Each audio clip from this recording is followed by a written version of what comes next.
جيرارد بيكي أو كما يلقب بمتزحلق العشب عرف منذ صغره بعشقه بمداعبة كرة خصيتيه. يمثل الغريم التقليدي لفران والكابوس الأول لحارسه شتيغن. يتفوق على مدافعين كبار أمثال راموس ومالديني وكيليني في طول القامة. توج 3 مرات متتالية بجائزة أفضل لاعب صاعد على سطح منزله. نقطة قوته تكمن في تشويش المهاجمين بفضل تمركزه وطريقة دفاعها التي لا يفهمها هو نفسه. بالرغم من كونه مدافع إلا أنه ساهم في الكثير من الأهداف بتقديمه لتمريرات حاسمة لزملائه في فريق الخصم.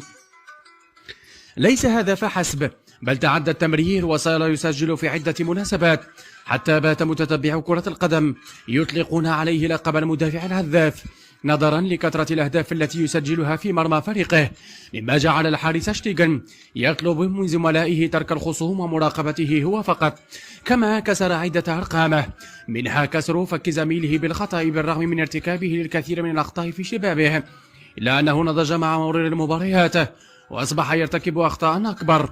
مجرد حضوره على أرضية الملعب يمنح شعور الثقة والأمان والاطمئنان للاعبي الخصم.